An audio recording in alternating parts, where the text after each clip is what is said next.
Hello पिला माने जय जगन्नाथ केमती अच्छो समस्ते। आम चैनल मैथ बाय शुभ सार को समस्त को वेलकम। अच्छा पिला माने बही तो सब चेंज होती जानी तो बही चेंज होती मन टिके भी डर अच्छी कि तो जदि भी टिके भी डर अच्छी टोटाली टेंशन कि व्यस्त हबार नाई मु अच्छी है तुम मानकर सार और तुम बड़ भाई मानिपार ठीक अच्छे। तो आज आम अष्टम श्रेणी प्रथम चैप्टर जोटा अच्छी वर्ग और घन ताकू पढ़ा आउ एमती पढ़ा जमती तुम पूरा कनसेप्ट पानी भाया क्लीयर हो तेरे चलो खाता पेन बाहर कर भिडटी को पूरा ध्यानर सह शेष पर्यंत देख आउ हाँ मु ग्यारंटी दूसरी यही क्लास पर तुम मानकर सब कनसेप्ट क्लीयर है ठीक अच्छे। बाहर कर खाता पेन बाहर कर शीघ्र। हाँ तो प्रथमे आम जाना वर्ग वर्ग बा वर्ग संख्या क्या कहुए तो मु एक्चुअली कौन करी तुम बुक को एनालिसिस करके गोटे नोट तैयारी से नोट हिसाब से आम आगे कनसेप्ट क्लीयर होगा देन आम बुक रे जो एक्सरसाइज गुड़ा अच्छी ताकू पूरा बिट बाय बिट करवा है।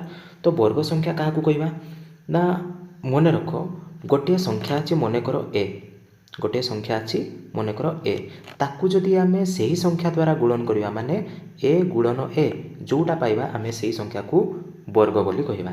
मनकर गोटे संख्या अच्छी एक एक वर्ग मु काढ़ुची एक वर्ग केते हेबो ना एक गुणन एक एक एक केते पणिकिया तो समस्त शिखि एक गुणन एक केते हेबो एक से भाया मुझे दुई वर्ग काढ़ी केते हेबो दुई गुणन दुई दुई दुणे चार मुझे तीन वर्ग काढ़ी तीन गुणन तीन तीन तीन नौ चार वर्ग केते हो चार चक 16 पाँच वर्ग हम पाँच पंचांग 25 छर वर्ग हम 636 सात वर्ग हम 7 सतांग 49 तापर देखा आठ वर्ग हम 8 अष्टांग 64 नौ वर्ग हम 9 नुआ 81 10 वर्ग हो 10 10 100।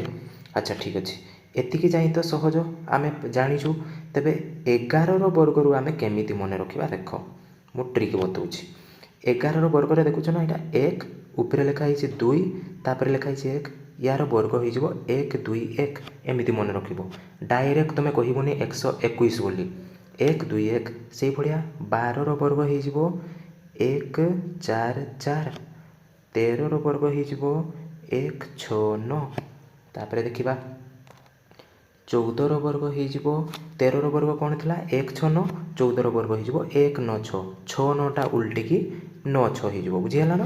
तापर 15 वर्ग हो 2 2 5 16 वर्ग हो 2 5 6 17 वर्ग हो 2 8 9 18 वर्ग हो 3 2 4 19 वर्ग हो 3 6 1 एवं 20 वर्ग हो 400। तो यही गुड़ा जो गुड़ा आम पाइले 196 है कि 2 2 5 है 2 5 6 है यही संख्या गुड़ा को आम पूर्ण वर्ग संख्या बोली कहवा कौन कहवा यही संख्या गुड़ा को पूर्ण वर्ग संख्या कहवा। अच्छा पिला माने लक्ष्य करना आम जो वर्ग गुड़ा बाहर कले तार एकक घर अंक केते केते रोचे एकक घर अंक केते केते रोचे देख लक्ष्य कर एकक अंक 0 किंबा 1 4 6 5 9 ये भाया किसी पर्टिकुलार संख्या ही रोचे है ସେଇଟା ଆମେ ନେକ୍ସଟ ପଢ଼ିବା। ଦେଖ ବର୍ଗ ସଂଖ୍ୟାର କିଛି ଗୁଣ ପଢ଼ିବା ନୋଟ୍ସ ଦିଆହେଇଛି ତୁମେ ପଢ଼ିବ କ'ଣ ଲେଖା ହେଇଛି ମୋର କାମ ହେଲା ବୁଝେଇବାର ମୁଁ ବୁଝଉଛି। देख पिलामाने एबे आमे जानिबा पूर्ण वर्ग संख्यार किछि धर्म धर्म माने होउछि गुण।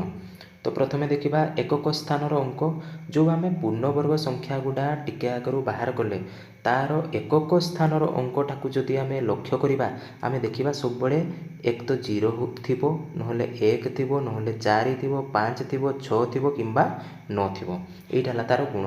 एई जो 6टी अंक रहिला एई 6टा अंक को छाड़ी देकी पूर्ण वर्ग संख्या एकक घरे अलगा संख्या नथिबो। तेबे आमे जानि परिबा आमे गोटे संख्या को देखिके कहिदेबा मनकर अछि 2 2 5 एवं एपटे अच्छी 3 6 2 यही भितर कौटा गोटे पूर्ण वर्ग संख्या होता पारे। तो आम कौन करवा तार एकक घर अंक को लक्ष्य करवा यार एकक घर अंक केते अच्छी ପାଞ୍ଚ ଅଛି। ୟାର ଏକକ ଘର ଅଙ୍କ କେତେ ଅଛି 2, କିନ୍ତୁ ଆମେ ପଢ଼ିଛେ ଏକକ ଘର ଅଙ୍କରେ କେତେ ଥିବା ଦରକାର, ଏଇ ସଂଖ୍ୟା ଗୁଡ଼ା ଥିବା ଦରକାର 0, 1, 4, 5, 6 କିମ୍ବା 9।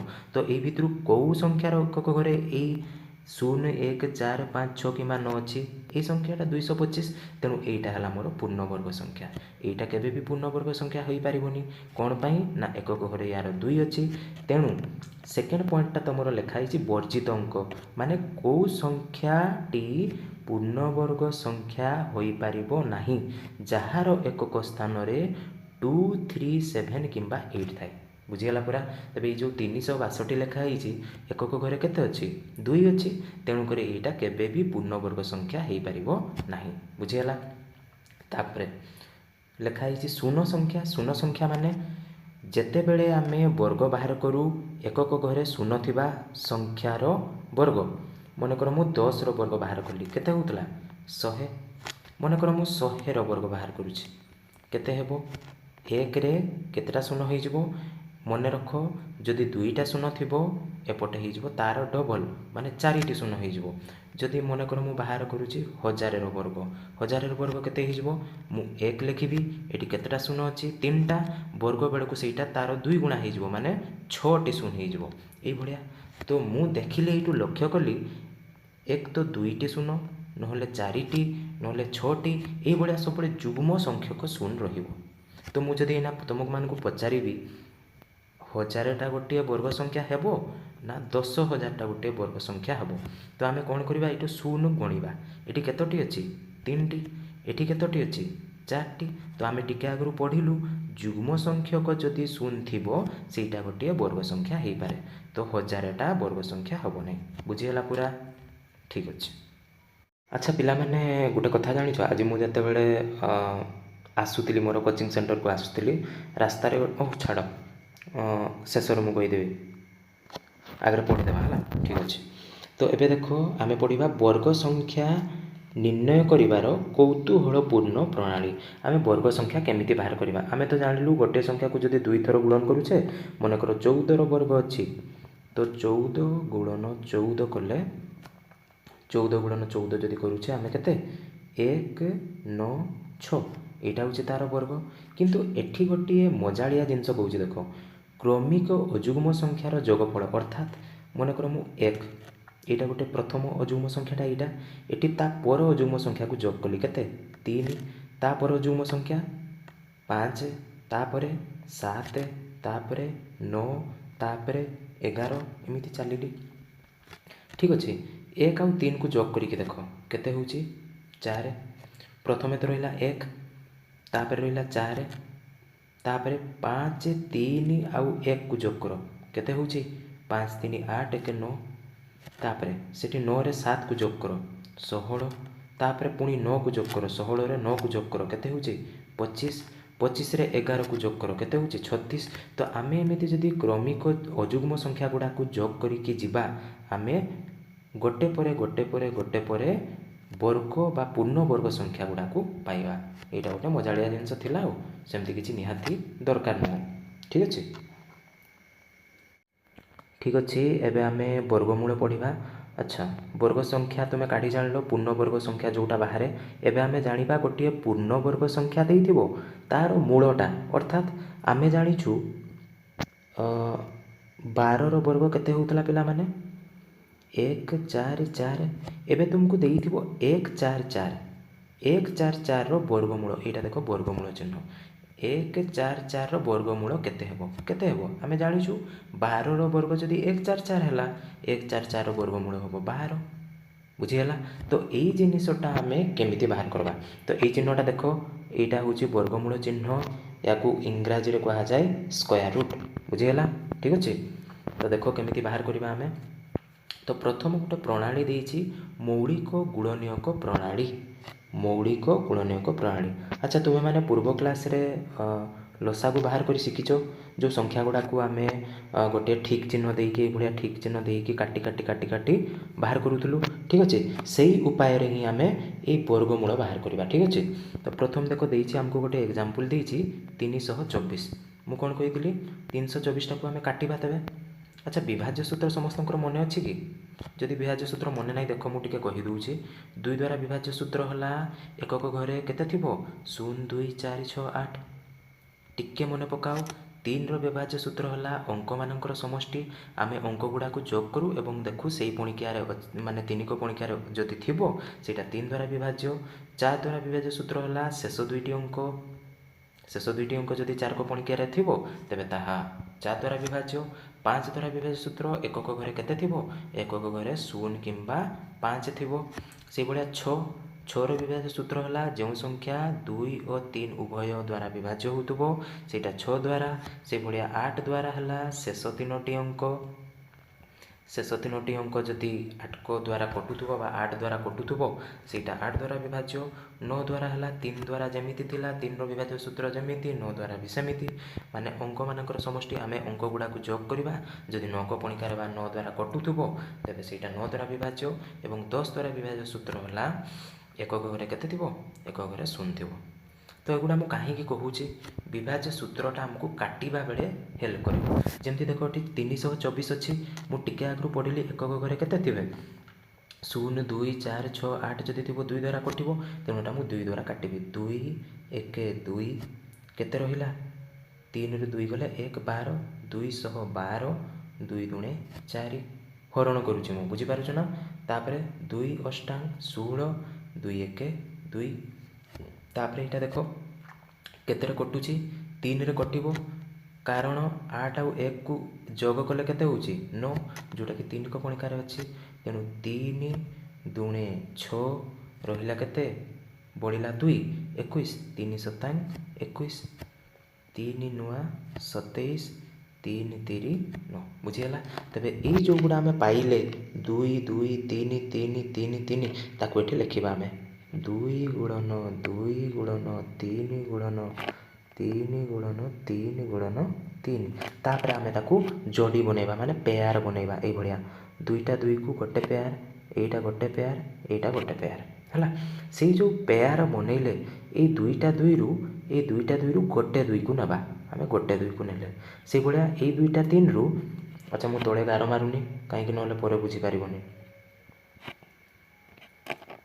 3 गुणन 3 थिला प्रथमे 2 गुणन ए दुईटा 3 रु गोटे 3 बाहरी गला ए दुईटा 3 रु गोटे 3 बाहरी गला तबे केते ही गला यार गुणफल 2 3 6 6 3 18 ता माने आमे पाइले 324 रो वर्गमूल हला केते 18 हैला आमे या परे आहुरी प्रैक्टिस करबा किंतु जदि मु एबे सबु संख्या गुडारो वर्गमूल काढी सिकेइबी तबे वीडियोटा लंबा हो जाए है तो आम नेक्स्ट क्लास आम आहरी प्रैक्टिस करवा आम नेक्स्ट टॉपिक को जीवा देख तो नेक्स्ट पढ़ा आम घन संख्या आमर विषय ना था वर्ग और घन वर्ग आम कंप्लीट कले वर्ग वर्गमूल पूरा बुझीगला नेक्स्ट आम देखा घन तो आम वर्ग रे कौन पढ़ी ना गोटे संख्या को आम केते दी थर गुणन करुले ए रो वर्ग काढ़ुले ए गुणन ए करिकी ए रो वर्ग बाहर तो घन माने हैला ए को 3 थर गुणन करवा ए गुणन ए माने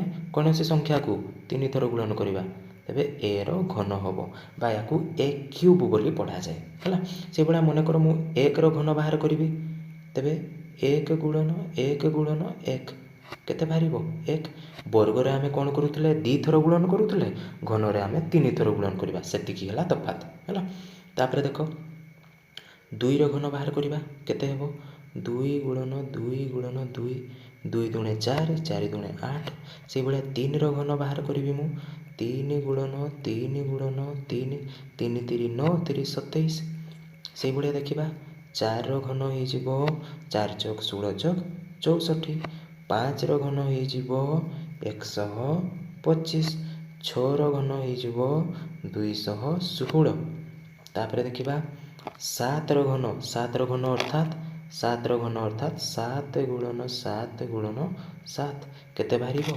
3 4 3 एमती मन रखो तापर 8 रो घन बाहर 512 9 रो घन बाहर 729 एवं 10 रो घन बाहर एक पर मुझे केतरे सुन 3टे सुन बुझेगा पूरा ठीक अच्छे ଯେମିତି ବର୍ଗ ଗୁଡ଼ା ତୁମେ ମନେ ରଖିଲ 1ରୁ 20 ଯାଏ, ସେଇଭଳିଆ ଘନ ଗୁଡ଼ା ତୁମେ 1ରୁ 10 ଯାଏଁ ମନେ ରଖିଥିବ ହେଲା। ତାପରେ ମନେକର ପଡ଼ିଛି 25, 25ର ଘନ କେତେ? ତୁମେ କ'ଣ କରିବ? 25 ଗୁଣନ 25 ଗୁଣନ 25, ଯେଉଁଟା ବାହାରିଲା ସେଇଟା ହେଲା ଆନ୍ସର୍, ଘନ ବାହାରିବାର। ବୁଝିଗଲା? ଆଚ୍ଛା, ତ ପିଲାମାନେ ଦେଖ, ମନେକର ମୁଁ ଆଉ ଥରେ ଦେଖୁଛି 8ର ଘନ ବାହାର କରୁଛି ହେଲା। 8 ଗୁଣନ 8 କରୁଥିଲି, କେତେ ବାହାରୁଥିଲା? 512। ଏଇ ଯେଉଁ ସଂଖ୍ୟାଟା ବାହାରିଲା ବା ପୂର୍ବରୁ ଯେଉଁ ଆମେ ବାହାର କରିଥିଲେ, ଏଗୁଡ଼ାକୁ କୁହାଯାଏ ପୂର୍ଣ୍ଣ ଘନ ସଂଖ୍ୟା। ବର୍ଗ ବେଳେ ଯାହା ଆମେ କହୁଥିଲେ, କ'ଣ କହୁଥିଲେ? ପୂର୍ଣ୍ଣ ବର୍ଗ ସଂଖ୍ୟା। ଘନ ବେଳକୁ ଆମେ କହିବା ପୂର୍ଣ୍ଣ ଘନ ସଂଖ୍ୟା। ପୂର୍ଣ୍ଣ ଘନ ସଂଖ୍ୟା। ବୁଝିଗଲା? ତେବେ ତା'ର ପ୍ରଥମ ଧର୍ମଟା କ'ଣ ଦେଇଛି ଦେଖ। ଯୁଗ୍ମ ସଂଖ୍ୟାର ଘନ ସବୁବେଳେ ଯୁଗ୍ମ ହୋଇଥାଏ। ମନେକର ଏଇଟା ଦେଖ, 8ଟା ଗୋଟିଏ ଯୁଗ୍ମଟା, ତେଣୁ ତା'ର ଘନଟା ବି ଯୁଗ୍ମ ସଂଖ୍ୟା। ସେଇଭଳିଆ ମନେକର ମୁଁ ଗୋଟେ ଅଯୁଗ୍ମ ସଂଖ୍ୟା ନେଲି 3, 3ର ଘନ ବାହାର କରିବି, 3ଟା ଅଯୁଗ୍ମ ସଂଖ୍ୟା। 3 ଗୁଣନ 3 ଗୁଣନ 3, 3 3 9, 9 3 27, 27ର ଏକକ ଅଙ୍କ 7 ଅଛି, ଅର୍ଥାତ୍ ଏଇଟା ଗୋଟେ କ'ଣ? ଅଯୁଗ୍ମ ସଂଖ୍ୟା। ତେଣୁକରି ଆମେ ଜାଣିଲେ ଯୁଗ୍ମ ସଂଖ୍ୟାର ଘନ ଯୁଗ୍ମ ସଂଖ୍ୟା ଏବଂ ଅଯୁଗ୍ମ ସଂଖ୍ୟାର ଘନ ସବୁବେଳେ ଅଯୁଗ୍ମ ହୋଇଥାଏ ହେଲା। ତାପରେ ଦେଖ 3 ନମ୍ବର ପଏଣ୍ଟ କ'ଣ କହିଲା? ଶୂନ ସଂଖ୍ୟା। ଯଦି ଏକ ସଂଖ୍ୟାର ଶେଷରେ 1ଟି ଶୂନ ଥାଏ, ତେବେ ତା'ର ଘନ ସଂଖ୍ୟାର ଶେଷରେ 3ଟି ଶୂନ ରହିବ। ମୁଁ କହିଥିଲି ବର୍ଗ ବେଳେ କେତୋଟି ଶୂନ ବଢ଼ୁଥିଲା? 2 ଗୁଣା ହେଉଥିଲା, ଏଠି 3 ଗୁଣା ହେବ। ମାନେ ମନେକର ମୁଁ 10ର ଘନ ବାହାର କରୁଛି, 1ରେ କେତୋଟି ଶୂନ ଅଛି? ଗୋଟେ, ସେଇଟା 3 ଗୁଣା ହେଇଯିବ, ମାନେ 3ଟି ହେଇଯିବ। ସେଗୁଡ଼ା 100 ଅଛି, 100ର ଘନ 1ରେ ହେଇଯିବ 1 2 3। ବୁଝିପାରିଲ? ଏବେ ଏଇଭଳିଆ ତା'ର କିଛି ଧର୍ମ ଥିଲା। ଆମେ ଦେଖିବା ନେକ୍ସଟ କ'ଣ ଅଛି। ଠିକ୍ ଅଛି, ଏବେ ଦେଖିବା ଦେଖ ଆମେ ଘନମୂଳ। ଆମେ ଯେମିତି ବର୍ଗମୂଳ ବାହାର କରୁଥିଲେ, ଘନମୂଳ ଠିକ୍ ସେମିତି ପୁରା ସେମ୍, ଖାଲି ଗୋଟେ ଜିନିଷ ତୁମକୁ ମନେ ରଖିବାକୁ ହେବ। ଠିକ୍ ଅଛି, ଦେଖ। ଆଚ୍ଛା, ଆମେ 3ର ଘନ ବାହାର କରୁଥିଲେ, କେମିତି ଘନ ବାହାର କରୁଥିଲେ? ନା 3 ଗୁଣନ 3 ଗୁଣନ 3, କେତେ ବାହାର କରୁଥିଲେ? 27 ହେଉଥିଲା। 27ର ଘନମୂଳ, ଘନମୂଳ ଚିହ୍ନ ଏଇଟା ପିଲାମାନେ ମନେ ରଖ, ଏଇ ଭିତରେ 3କୁ ଲେଖିବ। ଏଇଟା ହେଲା ଘନମୂଳ ଚିହ୍ନ। ତେବେ 27ର ଘନମୂଳ କେତେ ହେଇଯିବ? 3 ହେଇଯିବ। ବୁଝିଗଲା? ତ ଆମେ ଗୋଟେ ଏକ୍ଜାମ୍ପଲ୍ ନେବା। ମନେକର ଗୋଟେ ବଡ଼ ଏକ୍ଜାମ୍ପଲ୍ ମୁଁ ନେଉଛି, 1728, ତା'ର ଘନମୂଳ କେତେ ହେବ? ମୁଁ କହିଥିଲି ଆମର ପ୍ରଣାଳୀଟା କେଉଁଟା? ମୌଳିକ ଗୁଣନୀୟକ ପ୍ରଣାଳୀ। ଆମେ ଏଇଭଳିଆ ବାହାର କରୁ, 1728କୁ ଲେଖୁ, ତାକୁ କାଟି କାଟି ବାହାର କରୁ। ତ ଠିକ୍ ଅଛି, କାଟ। 2 ଅଷ୍ଟାଙ୍ଗ 16, 212, 2 ଚକ 8, 2 ଚକ 8, 2 3 6, 2 ଦୁଣେ 4। ପିଲାମାନେ ଯେଉଁମାନେ ଏଇ କାଟିବାଟା ବୁଝିପାରୁନ, ଆଗରେ ପଣିକିଆ କ୍ଲିଅର୍ କରିଦିଅ, ବିଭାଜ୍ୟ ସୂତ୍ର କ୍ଲିଅର୍ କରିଦିଅ, ଦେଖ ଆରାମସେ ବୁଝିପାରିବ। 2 ଦୁଣେ 4, 2 1 2, 212, 2 1 2, 2 0 0, 2 ଅଷ୍ଟାଙ୍ଗ 16, 2 ପଞ୍ଚାଙ୍ଗ 10, 2 ଚକ 8, 3 18 3 54, 318, 3 ଦୁଣେ 6। ବୁଝିଗଲା? ଏବେ ଆମେ ଲେଖୁଥିଲୁ, ଏଇଗୁଡ଼ା ଗୁଣନ କରିକି ଲେଖୁଥିଲୁ, ଯେଉଁଗୁଡ଼ା ଆମେ ଏଠି ପାଇଲୁ। ତ 2 ଇଣ୍ଟୁ 2 ଇଣ୍ଟୁ 2 ଇଣ୍ଟୁ ଯାହା ଲେଖା ହେଇଛି ଫଟାଫଟ ଲେଖ।